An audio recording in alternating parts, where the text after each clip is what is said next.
समन्ता चक्रवालेषु अत्रा गच्छन्तु देवता सद्धम्मं मुनिराजस् सुनन्तु सग्ग मोक्खदं ධම්මස්සවන කාලෝ අයං භදංතා ධම්මස්සවන කාලෝ අයං භදංතා ධම්මස්සවන කාලෝ අයං භදංතා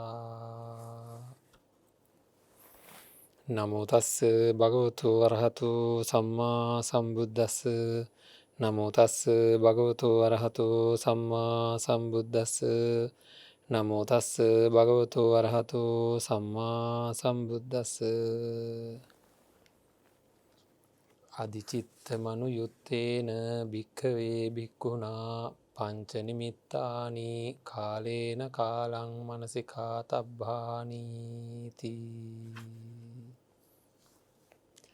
සද්ධා බුද්ධ සම්පන්න පින්වත්නි හැම දිනම ඒක රාසි වෙලා ඉන්නේ සම්මා සම්බුදුරජාණන් වහන්සේ දේශනා කරපු ධර්මය තථාගත ශ්‍රී සද්ධර්මය කොයි විදිහටද අපේ ජීවිතයට එකතු කරගන්නේ කියලා සාකච්ඡා කරගන්න කතා කරගන්න.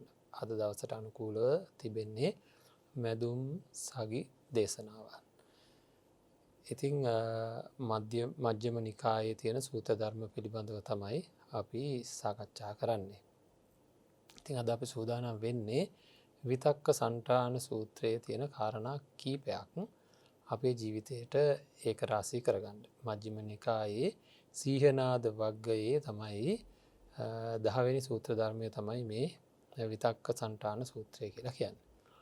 ඉතින් මෙහි තියෙන මූලික කරුණු අපි සලකලා බලමු. විදර්ශනා චිත්තයක් බලාපොරොත්තු වෙන විශේෂයෙන්ම අධිචිත්තයක් කියලා කියන්නේ විදර්ශනා පාදක අෂ්ට සමාපත්තිය ආදී මාර්ග සිත් ආදිය ඇති කරගන්න බලාපොරොත්තු වෙන ඒ සඳහා සූදානම් වෙන ඒ සඳහා වීරියෙහි යෙදුන මහණුන් විසින් කලින් කල කාලේන කාලං මනසිකා තබ්බානි කාලෙන් කාලෙට මෙනෙහි කර යුතු පංච නිමිත්තානි කාලේන කාලං මනසිකා තබ්බානි කියන ගාථාවෙන් තමයි මේ සූත්‍ර ධර්මය ආරම්භ වෙන්නේ. කලින් කල කරුණු පහක් මෙනෙහි කළ යුතුයි කියන එකයි. මොනවද මේ කාරණා පහ කියන එක තමයි. ඒ කියන්නේ අපි යම් කිසි මානසික වර්ධනයක් වෙනත්නි ඇති කරගත යුතුව තියෙනවා නම් යම් කිසි මානසික වර්ධනයක් ඇති කරගත යුතුව තියෙනවා නම් අන්න ඒ මානසික වර්ධනය ඇති කරගන්න අවශ්‍ය කරන කාලෙන් කාලෙට මෙනෙහි කළ යුතු දේවල් කාරණා පහක් සැරෙන් සැරේ අවශ්‍ය වෙලාවට මේ කාරණා පහ මෙනෙහි කරලා තියාගන්න ඕන. මොකද මේක තමන්ගේ ඇතුලෙන් ක්‍රියාත්මක වෙන්න ඕන වැඩපිළිවෙලක් මේ. අපි හැමදාම කියනවා මේ පින්වන්ත ඇත්තන්ට ධර්ම කරුණක් තියෙනවා නම් ඒ ධර්ම කරුණ කියලා කියන්නේ මේ අපේ මනසේ ක්‍රියාත්මක විය යුතු කාරණාවල්. මේ විතක්ක සන්ඨාන සූත්‍රයේදී අපිට හම්බෙන මේ කාරණා පහ මෙහෙම කෙටියෙන් අපි මතක් කරන්නේ මේක දීර්ඝ වශයෙන් පුහුණු කළ යුතු දෙයක් වුණත් මේ කාලය ඇතුළත අපි මතක් කරනවා මේ කාරණා පහ. මේක ප්‍රායෝගිකව භාවිතාවට ගත හැකි. ප්‍රායෝගිකව භාවිතාවට ගත යුතු. මේ කියලා දෙන වෙලාවෙම මේ සාකච්ඡා කරන වෙලාවෙම කියලා දෙනකොටම මේක හරියටම හරි කියලා තේරෙන. ඔව් ඒක කරොත් ඒ දේ වෙනවාමයි කියලා තේරෙන ක්‍රමවේද පහක්. හරිද? එහෙම නැතුව මේ කරලා බලනකම් ඉන්න ඕනේ නැහැ. බුදුරජාණන් වහන්සේ දේශනා කරපු ධර්මයේ තියෙන අතිමහත් වූ වටිනාකම තමයි පින්වත්නි කරලා බලනකම් ඉන්න ඕනේ නැහැ. කරන්නට මත්තෙන් වැටහෙනවා කළොත් මෙන්න මේ ආකාරයට සාර්ථක වෙනවා කියලා. මොකද මේ කාරණා සහිත හින්දා හේතු සහගත හින්දා. හොඳයි. වැඩි විස්තර කතා කරන්නට වෙලාවක් එන්නේ නැහැ. මේ කාරණා පහ මේ කෙටි කාලෙදී අපි කතා කරලා ඉවර කරගත යුතුයි. සටහන් තබා ගන්න, මතක තියාගන්න. ඊළඟට මජ්ක්‍ධිම නිකායේ පළවෙනි පොත හොයාගෙන සීහනාද වර්ගය තෝරගෙන එහි තියෙන විතක්ක සන්ටාන සූත්‍රය තමන්ගේ ජීවිතයට එකතු කරගන්න නැවත විමසලා බලන්න කියවල බලන්න. එතකොට අපිට පුළුවන් මේ සූත්‍ර ධර්මය තමන්ගේ ජීවිතයට එකතු කරගන්න. ඒක එහෙම කරන්න ඕන මේ අහගෙන ඉඳලා නම් පලක් නැත වෛද්‍යවරයා විසින් නිර්දේශ කරන බෙහෙත් තුණ්ඩුව අහගෙන ඉන්නවා. අරගෙනත් එනවා සමහර විට කිසිම වෙලාවක ඒක පානය කරේ නැත්තං ඒ බෙහෙත් ටික භාවිතයට ගත්තේ නැත්තං ප්‍රතිඵල ලැබෙන්නේ නැහැ. අහගත්තට වැඩක් නෑ. ධර්මය කියන්නේ ඒ විදිහමයි. සමහරට වෛද්‍යවරු බෙහෙත් ගන්න කියලා බොන්න දෙනවනේ. ඒ වගේ ධර්මය ශ්‍රවණය කරන වෙලාව වෙනකොට සමහරලාට ශ්‍රවණය කරද්දිම ජීවිතයට එකතු වෙන කොටසක් තියෙනවා. අන්න ඒක තමයි ඔය ශ්‍රවණයෙන් ලැබෙන ආනිසංසය. ඒ මතක හිටලා එහෙම ශ්‍රවණය වෙන කොටසක් තියෙනවා. ඒක තමයි ලැබෙන ආනිසංසය. ඒක ලැබුණොත් ප්‍රශ්නයක් නැහැ. ඒ ටික නම් හම්බෙයි. එතනින් එහාට හුඟක් කට්ටිය මතක තියාගන්න ක්‍රමයක් හදාගන්න නැහැ. ලියාගෙන මතක තියාගෙන නැත්නම් සූත්‍රය තියෙන තැන් හොයාගෙන එකතු කරගන්නේ නැහැ. පළවෙනි නිමිත්ත තමයි ඒ පළවෙනි පබ්බය තමයි අඤ්ඤ නිමිත්ත පබ්බය කියලා කියන්නේ.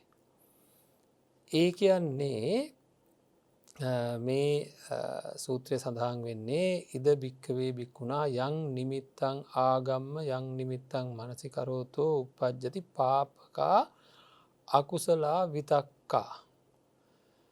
එතකොට පාපීය අකුසල විතර්කයක් ඇති වුණොත් ලාමක අකුසල විතර්කයක් ඉපදුනොත් යම් නිමිත්තක් යම් අරමුණකට ඇවිල්ලා ඒ අරමුණ තුළ අකුසල විතර්කයක් ඉපදුනොත් ඒ නිමිත්තෙන් අන්‍ය වූ කුසලයේ යුක්ත වූ නිමිත්තක් මෙනෙහි කළ යුතුයි කියලා. ඒ කියන්නේ තේන භික්කවේ භික්ඛුනා තම්හා නිමිත්තා අඤ්ඤං නිමිත්තං මනසිකාතබ්බං කුසලූප සංහිතං. එතකොට අකුසල නිමිත්තක් ආවා කියලා කියන්නේ ලෝභ දේශ මොහ සහිත නිමිත්තක් ඇවිල්ලා විතර්ක පහළ වෙන්න පටන් ගන්නවා. හරිද? මේ විතර්ක පහළ වෙන්න පටන් ගන්නකොට ඒකට අන්‍ය වූ කුසල නිමිත්තක් මෙනෙහි කළ යුතුයි. ඉන්න ඒ ක්‍රියාවලිය අපි අපේ වැඩපිළිවෙලක් විදිහට මානසික වැඩපිළිවෙලක් විදිහට සකස් කරගෙන තියාගන්න ඕනේ. ඒක තමයි පළවෙනි එක. ඉතින් මෙනෙහි කරන්න ඕනේ කියලා කියන්නේ. දැන් අපි උදාහරණයකට යනවා. කාට හරි දැන් මෙතන පැහැදිලිවම තියෙනවනේ මේ අකුසල විතර්කය චන්දූප සංහිතාපි දෝසූප සංහිතාපි මෝහූප සංහිතාපි. හරි. දේශයට අදාළ එකක් කියලා අපි හිතමුකෝ. එතකොට ද්වේෂයට අදාළ කියන්නේ තරහ කාත් එක්ක හරි අපි හිතමුකෝ ඊර්ෂ්‍යාවක් ආව කියලා. අපි හැමදාම ওই තරහ ගැන ටිකක් කතා කරනවානේ. ඊර්ෂ්‍යාවක් ආවා. මොකද්ද මේ ආපු ඊර්ෂ්‍යාව? අපි හිතමුකෝ කෙනෙක් අපේ ගමේ කෙනෙක් ගොඩාක් දුක් විඳින්මින් හිටිය දුප්පත් කෙනෙක්. අතීතයේදී අපි දන්න ඕන දැන් අපි හුඟ කාලෙකින් ගමේ යනවා. අතීතයේ වාසය කරපු ගමට යනවා. සමහර අය ගමට යන්න වෙන්නේ අවුරුදු 10ක විතර පස්සේ. ඒ පැතිවල ඒවා ඔක්කොම ඉඩම් කඩම් විකුණලා ඇවිල්ලා නගරයට ආපු අය ඉන්න. ඒ වගේ අවස්ථාවක් හිතන මොන හරි කාරණාවක් උඩ ගමට යනවා. ගමට යනකොට පින්නත්නි කවුරු හරි ඊටාම දුප්පත් නැත්නම් එයාලගේ පරම්පරාවේ නරක වැඩ කරපු දුස්සීලකම් කරපු පියෙක්ගේ පුතෙක් හොඳින් කටයුතු කරලා හොඳ ලොකු ගෙයක් හදලා ලොකු ඉඩමක හොඳ වාහනයක් නවත්තලා දැන් මේ මොකද තාත්තා පව් කරාට පුතා පව් කරලා නැහනේ. ඉතින් ඒ වගේ කොහොම හරි දියුණු වෙලා ඉන්නවා දකිනවා. දකින්නකොට සමහර වෙලාවට අපේ පින්නන්ත අයට එනවා අදහසක් මේ ඔතනින් දැන් පාර ඉස්සරහින් යනකොට මේ ගේ ළඟින් දෙන්නේ තුන් දෙනෙක් යනවා නම් නිකන් ඉන්නේ මේ තාත්තා පාප වැඩ කරා අම්මා පාප වැඩ කරා මේ ළමයා කොච්චර හොඳට දියුණු වෙලා තිනවද අනේ කොච්චර හොඳද දැන් කොච්චර හොඳට ඉන්නවද කියලා සතුටු වෙන සිතුවිලි ආවොත් ඒක ඇවිල්ලා මුදිතාවක් කනුන්ගේ සැපයේදී සතුටු වෙන සමහර අය එහෙම නැහැ පින්වත්නි. සමහර අයට එන හැඟීම ඒක නෙවෙයි. සමහර අපේ පින්වන්ත අයටම අර ළමයට කිසි වැරද්දක් කරන්න යන්නේ. නමුත් එන හැඟීම හොඳ නැහැ. මොකක්ද එන හැඟීම? ඔය අය හිටියේ අතීතයේදී මෙන්න මේ වගේ, දැන් ඔහොම හිටියට ඔය ළමයින්ගේ තාත්තා මෙන්න මෙහෙම කෙනෙක්, අම්මා මෙන්න මෙහෙම කෙනෙක්. හරි, ඒ විදිහට අර අපි ළඟින් යන අයට හොඳට පැහැදිලි කරලා දෙනවා. එහෙම කරලා තමන්ගේ හිත සතුටු කරගන්න. ඒ තමයි ඊර්ෂ්‍යාව. නින්දා කරනවා. නින්දා කරන දියුණුව දැක දුකට පත්වෙන ආකාරයට අන්න අය හමුවේ නින්දා කරනවා. මේ මොකක්ද මේ? ඔන්න එතකොට දැනගන්න ඕනෑ මට අකුසල විතර්කයක් ආවා. මම යන ගමනුත් ඕ ටික කියලා විතරන්නේ යන ගමනුත් කල්පනා කරගෙන යනවා. විතර්කයක් පහළ වෙලා තියෙන දැන්. අර නිමිත්තට මොන නිමිත්තටද? අර දැක්ක දේ අරමුණක්. ඒ අරමුණටයි නිමිත්ත කියලා කියන්නේ. ඒ අරමුණ හමුවේ අපේ පින්වත්නි මොකක්ද ආවේ? සිතුවිල්ලක් ආවා වැරදි විදිහට. දැන් අපි හිතමුකෝ අපි වාහනයක යනකොට මේක දැක්කා. දැන් මේ ළඟ ඉන්න කෙනෙකුට තාම කියන්නේ නැහැ. කියන්නේ නැතුණට මේක දැකලා නිකන් ඔන්න සිතුවිලි එන්න පටන් ගන්නවා. මොන වගේ සිතුවිලිද? මෙන්න කියනවා මේ හිතනවා තමන්ගේ හිත අපේ ළමයින්ට තමයි බැරි. අපි කොච්චරනම් වියදම් කරාද? කොච්චරනම් ලොකු පාසල් වලට දැම්මද? කොච්චරනම් දැඩි ක්‍රියාකාරකම් වල යෙදුනද? කොච්චර අපි මහන්සි වුණාද? කොච්චර පහසුකම් ලබා දුන්නද? මේ ඔක්කොම කරා අපේ ළමයින්ට තමයි බැරි. ඔය කියන්නේ ශිෂ්ට වචන වලින් නෙවෙයි හිතන්නේ. ටිකක් අශිෂ්ටයි. එතකොට මේ අර කරගෙන තියෙන දේවල් ඇත්තමයි කියලා ඔන්න සිතුවිලි හිතලා ඕ දැන් ඉවසන්න බැරි ගානක් කියලා ළඟ ඉන්නට දැන් තමයි කියන්න පටන් ගන්න. අර එනකොට අර ගියක් තිබ්බේ. දන්නවද මේ මෙහෙමයි කියලා.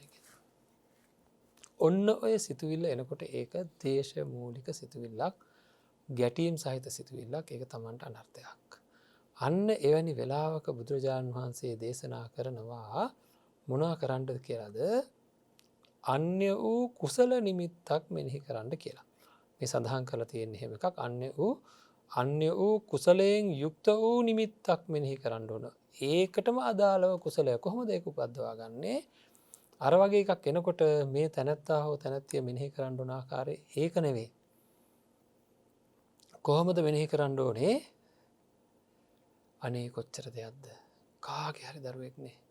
කොයි දරුවෝ මේ තාත්තලා හින්දා මේ දරුවා පොඩි කාලේ කොච්චර දුක් විඳද? සුරාපානයේ හින්දා කොච්චර දුක් විඳද? සල්ලාලකම් හින්දා කොච්චර දුක් විඳද? මේ තාත්තගේ හොරකම් හින්දා අතීතයේදී මේ දරුවෝ කොච්චර නිന്ദා පහස ලැබුවද? අදටත් මේ දරුවන්ට හොඳ වචන නැහැ. තාත්තා ගැන මතක් කරොත්, අම්මා ගැන මතක් කරොත් මේ ළමයින්ට තියෙන්නේ නිന്ദාවක්. ඒ නිന്ദාවත් විඳගෙන අද හොඳින් ඉන්නවා. අනේ ඒ හිතවලට කිසිම දුකක් ඇති වෙන්න එපා. ඔතනින් එහාට එකටිගේ දරුවෝ පවා සුවපත් වෙන්න ඕන. කිසිම කෙනෙක් මේ තැනැත්තාට මව් පාර්ශවය, පිය පාර්ශවය දුස්සීලකම් කරා කියලා මතක් කරන්න එපා. හරිද? ඒ වගේ සිතුවිල්ලක් මෙනෙහි කරන්න පටන් ගන්න ඕන. අර නරක සිතුවිල්ල ආවොත්, ඒ වගේ යම් කිසි අනවශ්‍ය තැනකදී රාගාදී කෙලෙස් ධර්මයක් ආවොත් අසුභය මෙනෙහි කරන්න ඕනේ. තරහක් ආවොත් මෛත්‍රී නිමිත්තක් එන විදිහට මෛත්‍රී අරමුණක් අරගෙන ඒ මෛත්‍රියෙන් මෙනෙහි කරන්න ඕනේ. හිංසාකාරී අදහසක් ආවොත් මුදිතාවක් ඇති වෙන විදිහට මෙනෙහි කරන්න ඕනේ. ඉතින් මේ වගේ අපි හැම වෙලාවකම වගේ මෙනෙහි කළ යුතු දේම මෙනෙහි කරන්න ඕනේ. මෙනෙහි කළ යුතු කුසලය සහිත දේ මෙනෙහි කරන්න ඕනේ. එතකොට අන්තිමට මොකද වෙන්නේ? එහෙම මෙනෙහි කරනකොට ලෝභ, දේශ, මෝහයෙන් යුක්ත අකුසල විතර්කයෝ ප්‍රහාණය වෙනවා, විනාශ වෙනවා කියලා සඳහන් කරලා තියෙනවා.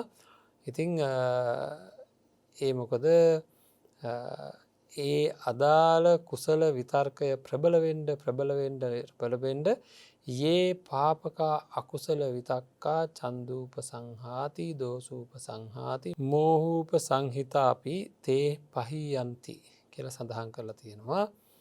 තේ අබ්බත්තං ගච්ඡanti තේ සම්පහානා අජ්ජත්තමේව චිත්තං සම්තිට්ඨති සම්නිසීදති ඒකෝදි හෝති සමාධියති. මේ ලාමක වුණ ඒ විතර්කයෝ ප්‍රහීන වෙනවා, විනාශයට යනවා.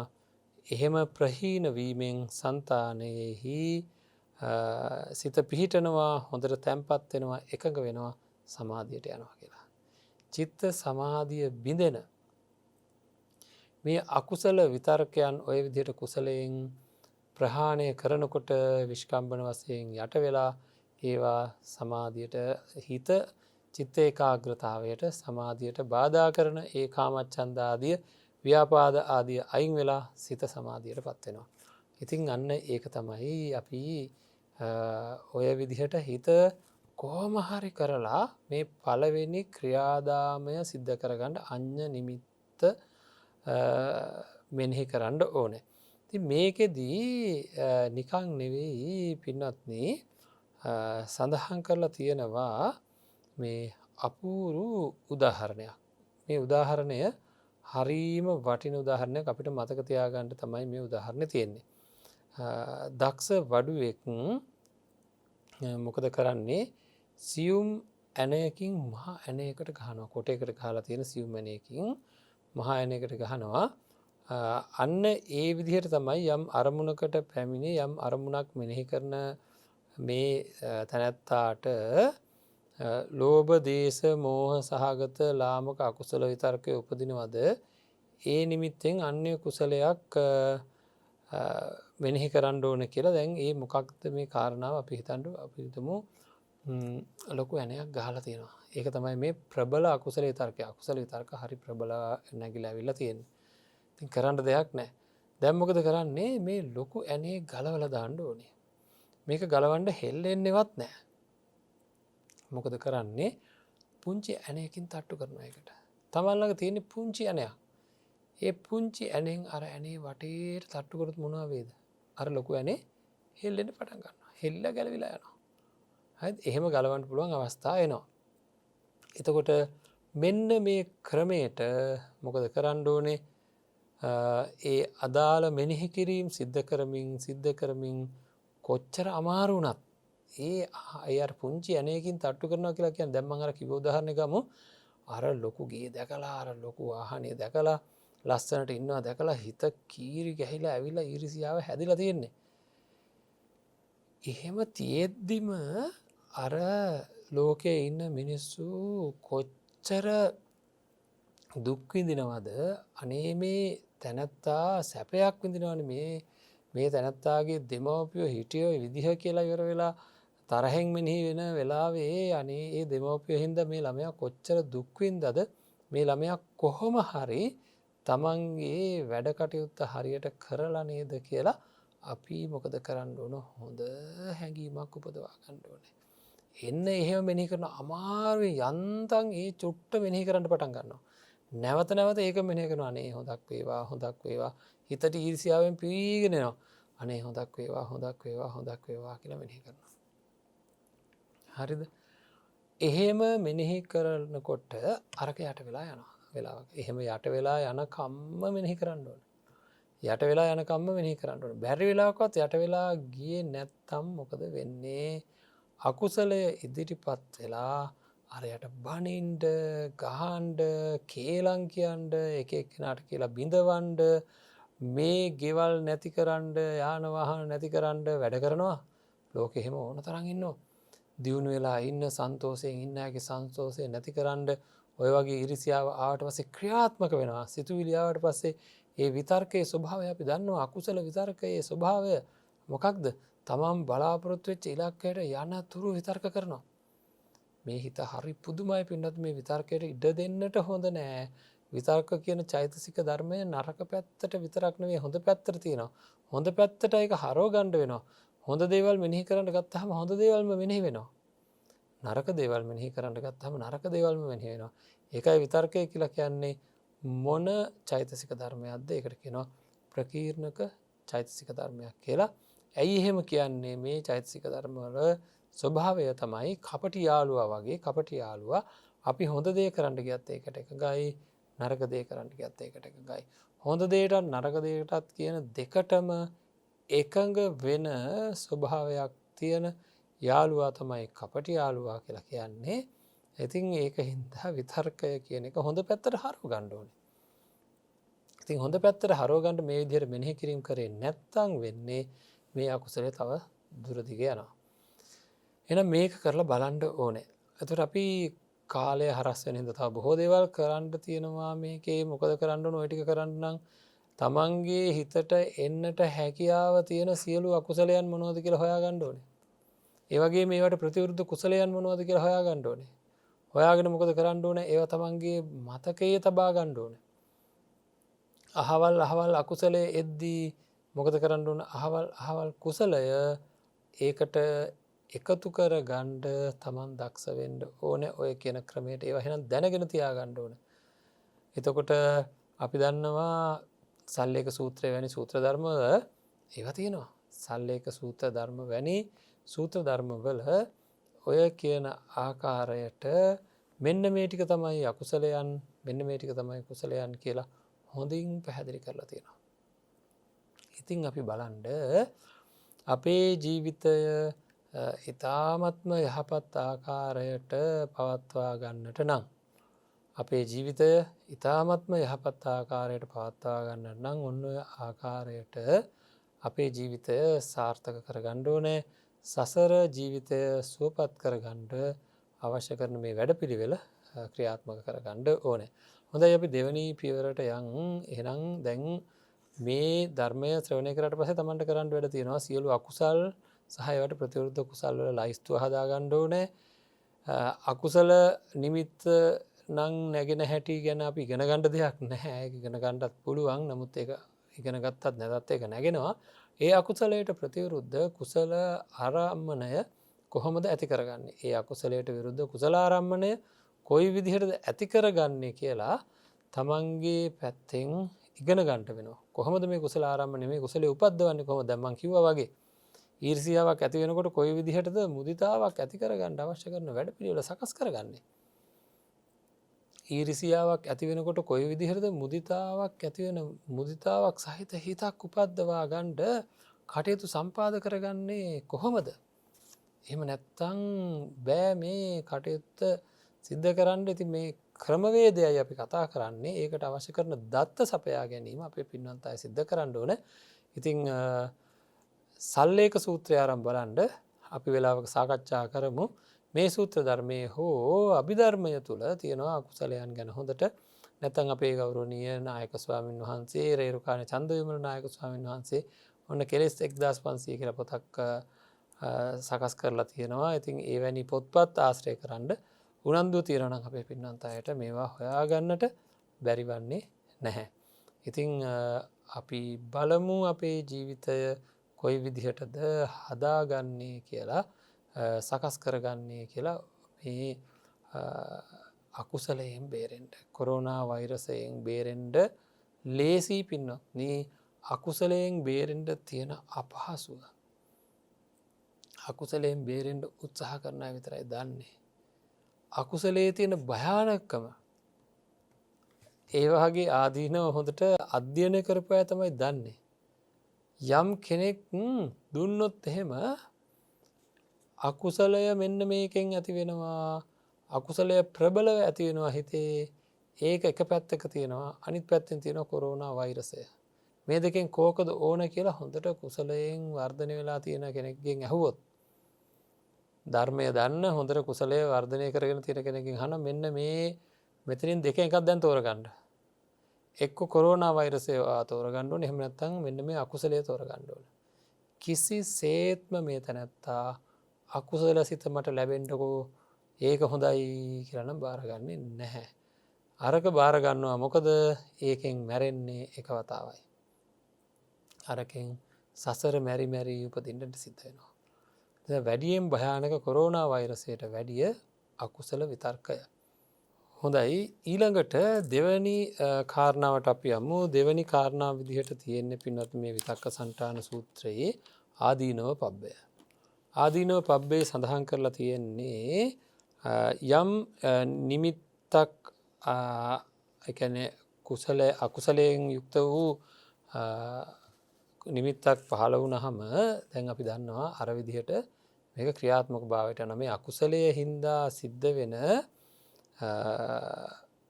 ආදීනවයන් මෙනෙහි කරන්න කියලා තමයි සඳහන් කරලා තියෙන්නේ. එතකොට මොකක්ද කරන්න මේ විතර්කයන්ගේ දෝෂය පරීක්ෂා කරන ඔහුට මේකෙන් සිද්ධ වෙන ආදීනවයන් පරීක්ෂා කරන ඔහුට මේ විතර්කය නැති වෙලා යනවා කියලා. තස්ස වේ භික්කවේ භික්කුණෝ තම්හා නිමිත්ත අඤ්ඤං නිමිත්තම් මනසිකරෝතෝ කුසලූප සංහිතං uppajjattේව පාපකා අකුසලා විතක්කා චන්දුප සංහිතාපි දෝසූප සංහිතාපි මෝහූප සංහිතාපි තේන භික්කවේ භික්ඛුනා තේසං විතක්කානං ආදීනවෝ උපපරික්ඛිතබ්බෝ කියලා සඳහන් කරලා තියෙනවා. ඉතිපිමේ විතක්කා අකුසලා ඉතිපිමේ විතක්කා සාවජ්ජා ඉතිපිමේ විතක්කා දුක්ඛ විපාකාති.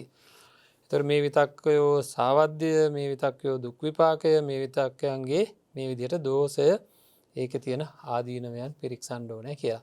එහෙම ආදීනවයන් පිරික්සන කෙනෙකුට මේ විපාකය මේ විදිහටයි මේකේ දෝෂය මේ විදිහටයි කියලා පිරික්සන කෙනෙකුට මේ අකුසල විතර්කයෝ ප්‍රහාණයට යනවා කියලා තමයි සඳහන් කරලා තියෙන්නේ මේ විතක්ක සන්තාන සූත්‍රයේ. ඉතින් මේ තමයි ආදීනව පබ්බය. ඒ ආදීනවයන් මෙනෙහි කරන්න ඕන කියන එක. එතකොට යම් කිසි කෙනෙකුට මේකට තියෙනවා හරි අපූරු උදාහරණයක් පින්වත්නි. යම් කිසි ස්ත්‍රියක් හෝ පුරුෂයෙක් හෝ මේ තමන්ගේ ගෙලෙහි සර්පකුණක් හෝ බලුකුණක් හෝ මිනිස්කුණක් හෝ එල්ලලා තියෙනවා නම් ඒක කියන්නේ මේ එහෙම එකක් එල්ලගෙන යන්න වෙලා තියෙනවා බෙල්ල එල්ලගෙන යන්න වෙලා තියෙනවා කියලා කියන්නේ අපි අන්න එහෙම බෙල්ල එල්ලගෙන යන්න වෙලා තියෙනවා නම් මොකද වෙන්නේ? බොහෝ දුක් හට ගන්නවා. ඒ වගේම බොහෝ ලැජ්ජාව හට ගන්නවා. පිළිකුල හට ගන්නවා. බලුකුණක් සර්පකුණක් හෝ මිනිකුණක් බෙල්ල එල්ලගෙන යන්න උනොත් එහෙම එක පැත්තකින් ලැජ්ජාවයි එක පැත්තකින් බයයි අනිත් පැත්තෙන් පිළිකුලයි අන්න එහෙම. අන්න ඒ වගේ තමයි හිතන්න ඕන කෙනෙක් මේ අකුසලයේ ක්‍රියාත්මක වුණොත්. දැන් අර කලින් උදාහරණෙම අපි ගමුකෝ පොඩි උදාහරණයක් වුණාට දැන් ඊර්ෂ්‍යාව ඇවිල්ලා තියෙන්නේ. ඊර්ෂ්‍යාව ඇවිල්ලා තියෙන්නේ දැන් ඊර්ෂ්‍යාව ප්‍රකට වෙනකොට දැන් හදන්නේ මොනව කරන්නද මේ කාට හරි කියන්න මේක මේ මිනිස්සු හිටියානම් මෙහෙම තමයි කියලා. හිටපු ආකාරය ගැන. හරි එයාලගේ තාත්තලා හිටියානම් මෙහෙමයි අද ඉන්නේ කියන එක ගැන. ඒව ගැන කියන්නයි දැන් සූදානම් වෙන්නේ. එතකොට මේ ඒ අය ඒ විදිහට අනිත් අය මේ කාරණාව ඇහුවොත් ඒ අයගේ මේ ස්වභාවය මෙයාට නින්දා කරනවා. අපෝ පුදුම ඊර්ෂ්‍යාවක් මේ කෙනාගේ තියෙන කියලා. සහ ඊළඟට ක්‍රියාත්මක කරන්න යන්න ගියොත් එහෙම කොච්චර විපාක තියනවද? අර හොඳින් ඉන්න කෙනෙකුට කේලම් කියලා, එයාලගේ භවභෝග සම්පත් විනාශ කරන්න අවශ්‍ය කරන පසුබිමක් සකස් කරලා, ඒ වගේ කරවුවොත් එහෙම ලොකු ගැටලුකාරී තත්ත්වයක් උදා වෙනවා පින්වත්නි. ඉතින් එහෙම වුණොත් එහෙම තමන්ට නින්දා වෙන්නේ. තමන්ට ලැජ්ජා වෙන්නේ. තමන්ට තමයි දුක් ඇති වෙන්නේ අනාගතයේදී. එහෙනම් දුක් ඇති වෙනවා, ලැජ්ජා ඇති වෙනවා, පිළිකුල් සහගත දෙයක් අන්න ඒවා මෙනෙහි කරන මේ අකුසලය මගේ අතින් සිද්ධ වුණොත්, මේ අකුසලය මගේ අතින් ක්‍රියාත්මක භාවයට ගියොත් අධික දුක් ඇති වෙනවාය. අධික මාව පිළිකුලට ලක් වෙනවා, ලැජ්ජාවට ලක් වෙනවා. රාග ආදී කෙලෙස් ධර්ම හින්දා යම් යම් පිළිකුල් අදහස් උපදින්න පටන් ගන්නවා විතර්ක. ඒ විතර්ක ඉපදිලා මොකද වෙන්නේ? ඒවා අර පළවෙනි පියවරේදීම අසුබයක් මෙනෙහි කරලා එහෙම මෙනෙහි කරලා අයින් කරේ නැත්තම් වෙන්නේ මොකක්ද? එහෙම අයින් නොකිරීම හේතුවෙන් සිද්ධ වෙන්නේ තමන්ට ක්‍රියාත්මක භාවයට යන්න කාමයේ වර්ධවා හැසිරීම කියන වැරද්ද සිද්ධ වෙන්න තියෙන ඉඩකඩ ගොඩක් වැඩි. එහෙම සිද්ධ වෙන්න තියෙන ඉඩකඩ ගොඩක් වැඩි. අන්න එහෙම ඉඩකඩක් ආවොත් සිද්ධ වෙන දේ හරියට මිනිකුණක් බෙල්ල එල්ල ගත්තා වගේ, සර්පකුණක් බෙල්ල එල්ල ගත්තා වගේ, බලකුණක් බෙල්ල එල්ල ගත්තා වගේ. බෙල්ල එල්ලගෙන යනවා නම් වගේ. ඇයි? මිනිස්සු මට නිඳා කරනවා. මිනිස්සු මාව පිළිකුල් කරනවා. ලැජ්ජාවටපත් වෙනවා. මේ දේවල් දැනගත්තොත් කොහොමත් බලන්න පින්නත්නි, යම් කිසි පාපයක් කෙනෙක් අතින් සිද්ධ වෙලා ඒක හුඟක් වෙලාවට ඒ පාපය මේ කියන ක්‍රමවේද වලින් යට කරේ නැත්තම් කාමයේ වර්ධව හැසිරිච්ච මිනිස්සු එක සැරයක් ඒ වැරද්ද සිද්ධ කරලා නිකං ඉන්නේ. නැවත සිද්ධ කරගන්නවා. හොරකං කරපු මිනිස්සු එක සැරයක් හොරකං කරලා නිකං ඉන්නේ. එය නැවත හොරකං කරනවා. වැරදි කරන මිනිස්සු නැවත සුරාපානය කරන නැවත සුරාපානය කරනවා. ඇයි ඒ වැරැද්ද කරන්නේ යම් කිසි ප්‍රතිලාභයක් බලාගෙන අඩුම ගානේ ඒ වැරැද්ද නෙකර ඉන්ඩ බැරි හිතේ ඇතිවන කැක්කුම ඊරිසියාව වගේ ඇතියෙන් ඒවා හම්බෙන්න මොක්වත්. මොනුවත් හම්බෙන්නේ නැහැ ඊරිසියාව තුළ තියෙන්නේ තමන්ගේ ඇතුලාන්තයෙන් එන්න දැවිල්ල පිච්චිල්ල. අන්න ඒක නැතිකර ගැනීම සඳහා තමයි අර කාට හරි කරදර කරන්නේ. ඒකැද මොනොහරි තියෙනවා.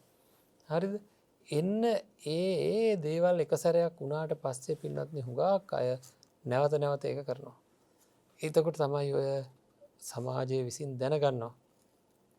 කවදහරි දවසක දැනගන්නවා. ඉතාමත්ම දරුණු අකුසල් සමහර දේවල්. ඉතින් ඒවා දැනගත් අහම් මොකද වෙන සමාජය විසින් අර කීර්ති ප්‍රසංසා නම්බු නාම මොනවාද තිබ්බේ ඒ සියල්ල නැති වෙන විදිහේ පිළිකුලකට ලක් කරනවා අප්‍රසන්න භාවයකට ලක් කරනවා ලැජ්ජාවකට ලක් කරන තමන් ලොකු දුකට පත්වෙන අන්නේවා මෙහි කරන්න ඕන. එහ මෙහි කරනකට මොකද වෙන්න මේ අකුසල විතරක එහෙම්මම යට වෙලා යනවා.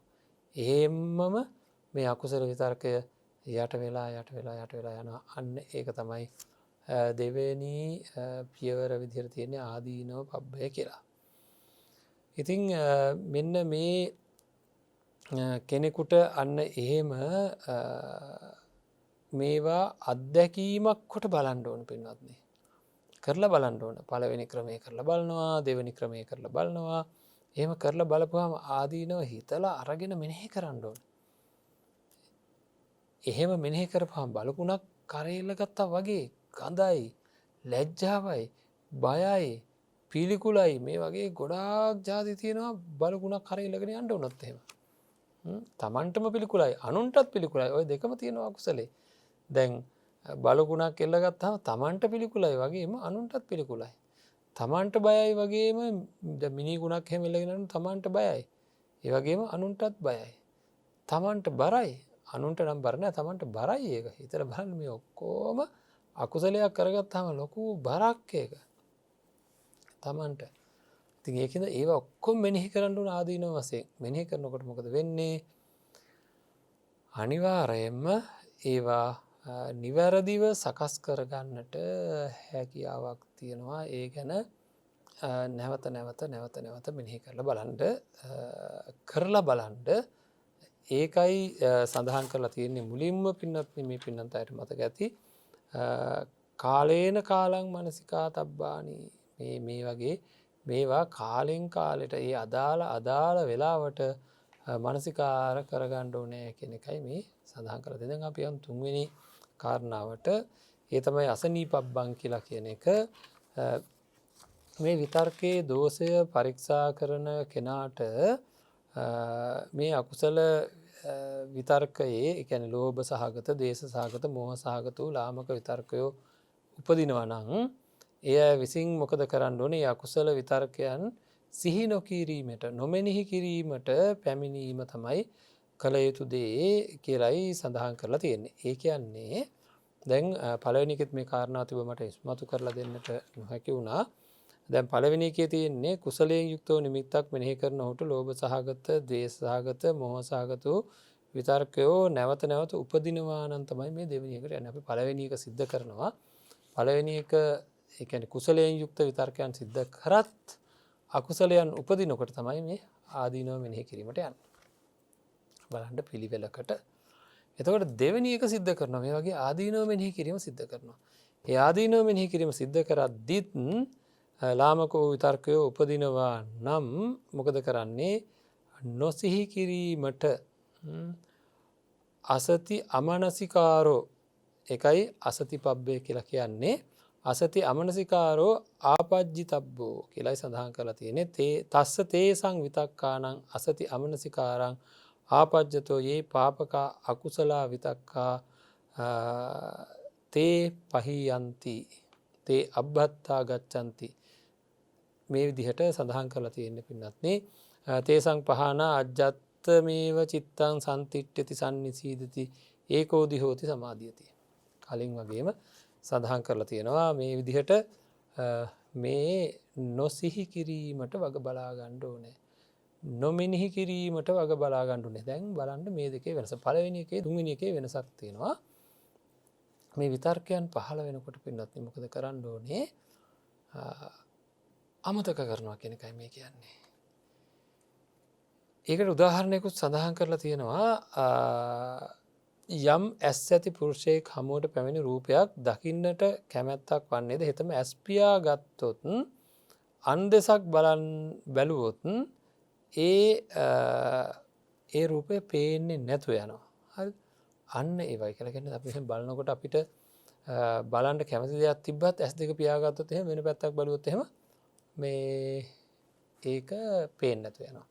අන්න ඒ වගේ අපි කතන්දරය මෙනෙහි කරනවා කියන්නේ අපි කතන්දරය හදනවා. දැන් තරහකාරයෙක් තරහ විතර්කයක් ඇති වෙනවා තරහකාරයෙක් මූලික කරගෙන. එතන ඉඳලා මොකද කරන්නේ? අර විතර්කයට යන්න ඉඩ දෙනවා කතන්දරයක් හදනවා. මෙහෙමයි මට අතනදී හම්බෙයි අතනදී හම්බුනහම මම මෙහෙම කියනවා ඊට පස්සේ එතන නැත්තම් මට මේ පැත්තට අනිත් පැත්තට මෙහෙම කියයි ආය මෙහෙම කියයි ආය මෙහෙම කියයි එතකොට මම මේ විදිහට ඔය වගේ ලොකු කතන්දරයක් හදනවා. තරහට විතරක් නෙවෙයි තමන් ආසා කරන දේවල් ගැනත් කතාවක් හදනවා. මම යනවා ගියාම මට මේ විදිහට හම්බෙයි මම මේ විදිහට කියනවා එතකොට මට මෙහෙම කියයි කිය හැම සිද්ධියකම කතාවක් හදා ගන්නවා. භාවනා කරන කෙනෙකුට මේ කතාව සුදුසු නෑ. මේ මෙනෙහි කිරීම වලට යන්න එපා කියලා මේ තියෙන්නේ. ඒ කියන්නේ මේක සිහි කරන්නේ නෑ, මේක මෙනෙහි කරන්නේ නෑ. එහෙම නැතුව නිශ්චලව ඉන්නව නෙමෙයි මුකුත් නැතුව වාසය කරනවා. එතකොට අර කතාවට ඉඩ නැති වෙනකොට මොකද වෙන්නේ? අපිට ලොකු ලාභයක් ඒක. ඒ කතාවට ඉඩ නැති වෙනකොට අපිට ලොකු ලාභයක් ලැබෙන්නේ ඒ කතාව හදන්න ගියාම ඒ වගේ දේවල් ඒක නැවත නැවත මෙනෙහි කරන්න ගියාම මේ ගැන තියෙන අකුසලයේ තව වර්ධනය වෙන හින්දා මතක් වෙනකොට මතක් කරලා දානවා. වෙන දෙයකට හිත යොමු කරනවා. අර තරහා ගියාම 10 ඉඳන් එකට ගයින්ද කියන්නේත් ඔන්න ඔය වගේ උපක්‍රමයක් තමයි. ඒ බලන්න ඇයි ඒ කියලා වෙනම දෙයක් නේක. 1 ඉඳන් 10ට ගයින්ද ගියාම තරහේ ඉඳන් ගයින්ද පුළුවන්. තරහා තියාගෙන තරහත් එක්කම ගයින්ද පුළුවන්. මොකද ඒක පුරුදුයි. 1 2 3 4 කියලා තරහා තියදෙන්න පුළුවන්. නමුත් 10 9 8 7 6 5 4 ඔය විදිහට නැත්නම් 100 99 98 97 ඒ හිත ගයින්න ඕනේ. මොකද මේ පැත්තට ගයින්නේ නැහැනේ වැඩි අපි. හැබැයි පුරුදු කරගත්තට පස්සේ ඒ වැඩි හරියන්නේ නැහැ. පුරුදු වුණාට පස්සේ ඉබේම ගණන් කරන්න පුළුවන්කම තියෙනවා. එහෙමනම් වෙන දෙයකට හිත යොමු කරන්නටයි ඒ වගේ ක්‍රමවේදයක් පාවිච්චි වෙන්නේ. ඒක තමයි මේ දේශනාවේ සඳහන් කරලා තියෙන්නේ. ඔන්න ඔය විදිහට මේකේ අසතිපබ්බය කියලා තියෙන්නේ ඒක නොමෙනෙහි කරන්න ඕනේ සිහි කරන්න නැතුව ඉන්න ඕනේ. දැන් එහෙමත් කරලා බලනවා. එහෙමත් කරලා බලනකොට මොකද කරන්නේ? නැවත වතාවක් ඒ ලාමක අකුසල විතර්කය උපදිනවා නම් ඊළඟට සඳහන් කරලා තියෙන පබ්බය තමයි විතක්ක මූල ભેද පබ්බ. විතක්ක මූල ભેද පබ්බය කියලා කියන්නේ පින්නත්නේ මේ මූලස්ථානය මෙනෙහි කරන්න කියන එකයි. මූලස්ථානය කියන්නේ හේතුව. මේ විතර්කයට හේතුව මොකක්ද කියන එක තමයි සඳහන් කරන්නේ. මේ මෙහෙම වුණහම මේක පටිච්ච සමුප්පන්න ස්වභාවය නැත්නම් මම මේ මගේ ආශ්‍රවයන් ඒ විදිහට හරියට නිකන් කොයි වගේද හයියෙන් ඇවිදගෙන යන කෙනෙක් කල්පනා කරනවා මම කුමන හේතුවක් නිසා මම හයියෙන් යනවද? හෙමින් යන කෙනෙක් කල්පනා කරනවා කුමන හේතුවක් නිසා මම හෙමින් යනවද? එතකොට මම හයියෙන් යන කෙනෙක් මට ඕනනම් දැන් හිමින් යන්න පුළුවන්. මට ඕනනම් දැන් නවතින්න පුළුවන්. ඒ විදිහට දැනගෙන මොකටද මම මෙහෙම කරන්නේ? මොකටද මම මෙහෙම කරන්නේ දැනගෙන අන්න එහෙම යම් කිසි පුරුෂයෙක් ගමනක් යනවා වගේ මේ විතර්කයන්ගේ මූලස්ථානය මෙනෙහි කරන කෙනෙකුට ඒ විතර්කය ප්‍රහීන වෙලා යනවා විනාශයටපත් වෙනවා කියලා සඳහන් කරලා තිනවා කලින් වගේම අර සම්පූර්ණයෙන්ම සිය సంతාණයෙන්ම අයින් වෙනවා. එතකොට මොකද වෙන්නේ? හිත හොඳින් තැම්පත් භාවයටපත් වෙන එකඟ වෙනවා සමාධිගත වෙනවා කියලා. ඒකින්ද අපි බලන්න ඕන හොඳට මේ ධර්මයට අනුව මූලස්ථාන හේතුව මෙනෙහි කරන්න කියලා. ඇයි මට තරහ ආවේ. ඇයි මට මේ ඊර්ෂියාව වෙන්නේ. ඇයි මට මේ ක්‍රෝධයෙන්. ඉතින් ඒකට පටිච්චසමුප්පන්නව සිද්ධ වෙන ආකාරය දැනගෙන තියාගන්න ඕනේ. දැනගෙන තියාගෙන මේවාට හේතුව මේකයි ආශ්‍රව උපදින හැටි දන්නවා. ආශ්‍රව උපදින්න හේතු වෙන දේවල් තණ්හාව වැඩි වෙන ආකාර දන්නවා. තමන් ධර්මයෙන් ඒවා හොයලා තියාගන්න ඕන මේ මට මේ රත්විලි දැවිලි පිච්චිලි සහිත සිතුවිලි එන්නේ. මට මේ රත්විලි දැවිලි පිච්චිලි සහිත සිතුවිලි එන්නේ මෙන්න මේ කාරණාව නිසාවෙන් කියලා. හරිද? මෙන්න මේ කාරණාව නිසාවෙන් තමයි මේ රත්විලි දැවිලි සහිත පිච්චිලි සහිත සිතුවිලි එන්නේ. හේතුව තමයි මං ඒ රූපය වැඩියෙන් ආශ්‍රය කරලා තියෙනවා. ඒ ආශ්‍රය අඩු වෙනකොට මට මේක අඩු වෙනවා. හරි? මට මේ ඊර්ෂ්‍යාව වෙන්නේ ඇයි? මම අදාළ කුසල සිතුවිලි වර්ධනය කරලා නැහැ. මට මේ ලෝකයේ දුක් දැනිලා නැහැ. ලෝකයේ දුක් දැනිච්ච නැති කෙනාට අන් අයට දුක් ප්‍රාර්ථනා කරන්න හිතෙනවා. හරිද? ඒතර සමස්ත ලෝකය ගැන මට තියෙන අදහස නැහැ. සමස්ත ලෝකය ගැන තියෙන අදහසක් තියෙන කෙනෙකුට එක ගෙයක් ගැන එක වාහනයක් ගැන ලොකුවට දැනෙන්නේ නැහැ. ඒක හින්දා අපි මොකද කරන්න ඕනේ? අපිට අන් අයගේ දුක් ලොකුවට දැනෙන්න ඕනේ. ප්‍රබලව දැනෙන්න ඕනේ. එහෙම දැනෙන්න තමයි අපේ පැත්තෙන් අපි ඒ අදාළ මෙනෙහි කිරීම වලට යන්න ඕනේ. ඉතින් ඒක නිසා තමයි මට මේ වගේ සිතුවිලි මේ පුංචි දේවල් ලොකුවට මට දැනෙනවා. ඒකයි මේක වෙන්නේ. එහෙනම් ආශ්‍රව වශයෙන්, අවිද්‍යාව වශයෙන්, තණ්හාව වශයෙන් තමන්ගේ තියෙන ඒ වගේ දේවල් ඊළඟට කුසලයන් වර්ධනය කරලා නැති හින්දා, සීලයේ පිහිටවල නැති හින්දා, සමාධිය වර්ධනය කරලා නැති හින්දා, එතකොට චිත්ත විසුද්ධිය ඇති කරලා නැති හින්දා, නාම රූප පරිච්ඡේද ඥානය නැති හින්දා මේ විදිහට හේතු මෙනෙහි කරනවා. අන්නේ හේතු මෙනෙහි කරනකොට මේ විතර්කයන් අඩු වෙලා යනවා. හොඳයි. එහෙමත් බැරි වුණොත් තමයි අපි පස්වෙනි කාරණාවට යන්නේ. ඒ තමයි පින්වත්නි, ඒකේ හරි අපූරු කාරණාවක් තමයි සඳහන් කරලා තියෙන්නේ. මොකද කරන්න ඕනේ එහෙමත් නැති වුණොත් එහෙම තේන භික්කවේ භික්ඛුනා දන්තේහි දන්ත මාදාය ජිව්‍යාහය තාලුං ආබච්ච චේතසා චිත්තං අබිනිග්ගන්හි තබ්බං අබිනිපීලේ තබ්බං අබී සන්තාපේ තබ්බං කියලයි සඳහන් කරලා තියෙන්නේ. ඒ කියන්නේ දන්තේහි දන්ත මද්දාය. මොකක්ද මේ කියන්නේ? අර ඇති වෙන තද බල අකුසලය අරගෙන ඒ අකුසලය උපදිනවා නම් මොකද කරන්න ඕනේ? දතේහි දත පිහිටුවා දිවෙන් තලු පෙලා කුසල් සිතින් අකුසල් සිත විශේෂින් නිග්‍රහ කරලා විශේෂින් පෙළලා ඒ කියන්නේ අපි කියන්නේ මේ දත් මිටි කාගෙන මම මේ කාරණාව කරා කියලා.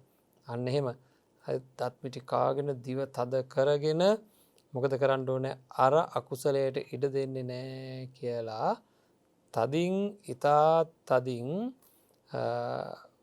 මොකද කරන්න ඕනේ? වීරිය අරගෙන කටයුතු කරන්න ඕනේ. අන්නේ පස්වෙනි කාරණාවට කියන්නේ අබිනිග්ගන්හන පබ්බය කියලා. ඉතින් අන්න ඒ විදිහට අපි අපේ ජීවිතය නිවැරදි කරගන්න මේ විදිහට දිවෙන් දිව කියන්නේ දිව තද කරගෙන දතින් දත තද කරගෙන තලු වෙලාගෙන කියන්නේ දත් මිටි කනවා කියලා දත් මිටි කාගෙන අත් මිටි මුලව කරගන්නවා කියලා අපි කියන්නේ.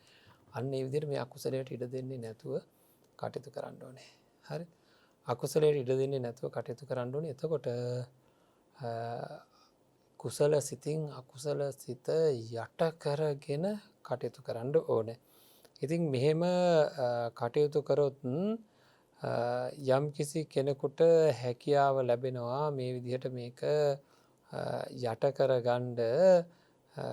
මොකද කරන්නේ? හරියට නිකන් මේකේ උදාහරණයක් සඳහන් කරලා තියෙනවා. යම් කිසි ශක්තිමත් පුරුෂයෙක් ඊටා දුබල වූ පුරුෂයෙකු මේ ඔළුවෙන් අල්ලගෙන හෝ කඳෙන් අල්ලගෙන අරගෙන යනවා වගේ කියලා. හරිද? එන්න ඒ විදිහට එයාගේ ග්‍රහණයට ලක් කරගන්නවා ප්‍රබල පුරුෂයෙක්. අන්න ඒ වගේ තමන්ගේ හිත අකුසලයට එන්න දෙන්නේ නැතුව කුසලයෙන් යට කරගන්න කියලා. පින්නත් මේ පස්වෙනි පියවර දක්වාම අපි හිතමුකෝ මේ පස්වෙනි පියවර දක්වාම එක අකුසලයක් යන්න වුණා කියලා. එතකොට ඊළඟ දවසෙත් ඒ අකුසලයේ දාවුණා. ආය මේ පියවර පහේම අපි හිතමු පියවර පහම ඉදිරියට අරගෙන ගිහලා තමයි මේක නවත්ත ගන්න උනේ. හැබැයි ටික දවසක් යනකොට හතරවෙනි පියවරට ඕක නවතිනවා. ඒතර හතරවෙනි පියවර දක්වා ඇවිල්ලා මේ අකුසලයේ යටපත් වෙන ගානට අපි පුරුදු පුහුණු කරගෙන යනවා. ටික දවසකින් අර මෙනෙහි කිරීම නොමෙනෙහි කිරීමේදී ඒක නැති වෙලා යනවා. ඊට පස්සේ ඒ විදිහට පුහුණු කරගෙන යනකොට ආදීනව මෙනෙහි කරනකොටම නැති වෙලා යනවා. ඊට පස්සේ අකුසලයක් එනකොට කුසලයකින්ම ඒක ඉක්මනට නැති වෙලා යනවා. ඒකින්ද මේ කාරණා පහම තමන්ගේ මානසිකාරය ඇති කරගන්න ඕනේ. මේ කාරණා පහම ක්‍රියාත්මක කරලා එන හැම අකුසලයක්ම යටපත් කර ගැනීම සඳහා අපි ඒ අදාළ මෙනෙහි කිරීම සිද්ධ කරගන්න හැම නිමේෂයකම උත්සාහ කරන්න ඕනේ. හරිද? අදාළ මෙනෙහි කිරීම සිද්ධ කරගන්නට හැම නිමේෂයකම උත්සාහ කරන්න ඕන. බැරි වෙන්නේ නැහැ. මේවා ඊටාම ප්‍රායෝගික කාරණා. ඉතින් ඒකින්ද මේවා පුහුණු කරන්න මේ ඊටාම කෙටි විස්තරයක් විතරයි මේ පිළිබඳව කතා කරන්න. අකුසල් ගැන සම්පූර්ණ විස්තරයක් කරන්න ඕන. අකුසල් සහ ඒකට අදාළ කුසල් ගැන ඊළඟට විශේෂයෙන්ම ආදීනව මොනවද කියන ඒවා බොහෝ කතා කරන්නට ඕනේ. ඊළඟට අවසාන වශයෙන් අපි හතරවෙනි පියවර විදිහට සාකච්ඡා කරපු මූල කාරණා මොකක්ද කියලා කතා කරන්න ගියාම බොහෝ දේවල් කතා කරන්න තියෙනවා. ඒවා දැනගෙන තියාගන්න ඕනේ. ටික ටික හරි එහෙම දැනගෙන ඒ තැන්වලදී ඒවා ක්‍රියාත්මක වෙන විදිහට තමන්ගේ මනස හදන්නත් ඕනේ. එතකොට තමයි මේ කියන සූත්‍ර ධර්මය අපේ ජීවිතයට එකතු කරගත්තා කියලා කියන්නේ. මේ පොඩි වෙලාවකදී අපි මේ කතා කරාට මේක ලොකු ක්‍රියාකාරකමක් තියෙන සූත්‍ර ධර්මයක්. බොහෝ වශයෙන් මෙනෙහි කරලා තමන්ගේ ජීවිතයට එකතු කරගත යුතු කාරණාවන් බොහෝමයක් තියෙනවා. ඉතින් ඒ සඳහා මේ සූත්‍ර ධර්ම හදාරලා තමන්ගේ ජීවිතය සාර්ථක කරගන්න, සතර ජීවිතය සූපපත් කරගන්න, උතුම් නිවනින් සැනසෙන්නට අවශ්‍ය කරන වැඩපිළිවෙල සකස් කරගන්නට හැම දිනාටම ශක්තිය ධෛර්යය ලැබේවා කියලා ප්‍රාර්ථනා කරනවා. ආකාසට්ටා චුම්මට්ටා දේවා නාග මහිද්దికා පුඤ්ඤන්තං අනුමෝදිත්වා චිරං රක්ඛන්තු ශාසනං චිරං රක්ඛන්තු දේශනං චිරං රක්ඛන්තු මං පරන්ති. හොඳයි පින්වත්නි, අද දවසේ මේ ධර්ම දේශනාවේ දායකත්වයේ වශයෙන් සඳහන් කරලා තියෙන්නේ VOUT පෙරේරා ගුරු පියතුමන්ගේ දයාබර බිරිඳ වන මල්ලිකා පෙරේරා, දයාබර පුත් හරිත් ජනක පෙරේරා සහ නෑදෑ හිතවතුන් විසින් කියලායි. නොම්බර 119 දේවාල පාර පමුණුව මහාරගම පදිංචිව සිට 2021 අගෝස්තු 31 වෙනි දින අප අතරින් වූ දයාබර පියාණන් වන මරදාන අශෝක විද්‍යාලයේ නියෝජ්‍ය විදුහල්පති ධූරයේ හැබූ TW පෙරේරා දයාබර ගුරු පියාණන්ට පුණ්‍යානුමෝදනා කිරීම සඳහා ඉතා ඉක්මන් භවයකදී සුඛ ප්‍රතිපදාවෙන් උතුම් වූ නිර්වාණ ශාන්තිය ළඟා කර ගැනීමට මේ ධර්ම දේශනාව හේතු වේවා කියන අරමුණෙන් තමයි අද දවසේ මේ ධර්ම දේශනාව සිද්ධ කරන්නේ. 2021 අගෝස්තු මාස 31 වෙනි දින අභා ප්‍රාර්ථනාවට යෙදුන අශෝක විද්‍යාලයේ නියෝජ්‍ය විදුහල්පති TW පෙරේරා ගුරු පියාණන්ට පුණ්‍යානුමෝදනා කරන්නට තමයි ඒ බිරිඳ මල්ලිකා පෙරේරා, දයාබර පුත් හරිත ජානක පෙරේරා සහ නෑදෑ හිතවතුන් විසින් මේ ධර්ම දේශනා දායකත්වයෙන් දරන්නේ. ඉතින් අපි මේ ධර්ම දානමය පුණ්‍ය කර්මය තුළින් ජනිත වුණා වූ සියලුම පුණ්‍ය ශක්තිය එතුමාට අනුමෝදන් වේවා කියලා ප්‍රාර්ථනා කරමු. සසර වසන තාක්කල් මෙවැනි අකල් මරණයකට පත් නොවේවා. ඒ වගේම සසර ජීවිතය සුවපත් වේවා. කෙදිනකවත් පාප මිත්‍ර අසුරකට පත් නොවේවා. කල්යාණ මිත්‍ර සම්පත්තියම ලැබේවා. උතුම් නිවනින් සැනසෙන්නට එතුමාට මේ සියලු පුණ්‍ය ශක්තියින් හේතු වේවා, අනුමෝදන් වේවා කියලා ප්‍රාර්ථනා කරමු. ඒ වගේම මේ දායකත්වයෙන් දරපු ඒ දයාබර බිරිඳ මල්ලිකා පෙරේරා මැතිණිය, ඒ දයාබර පුතණුවන් හරිත් ජනික පෙරේරා සහ සියලුම නෑදෑ හිතවතුන්ට නිදුක් නිරෝගී චිරජීවනය ලැබේවා. මේ දුක්බර කාලයේදී, මේ ව්‍යසන සහිත කාලයේදී කිසි දුකක් ඇති නොවේවා. හැම දිනාටම උතුම් නිවනින් සැනසෙන්නට මේ පින් හේතු වේවා කියලා ප්‍රාර්ථනා කරනවා. හැම දිනාටම සම්මා සම්බුදු සරණයි.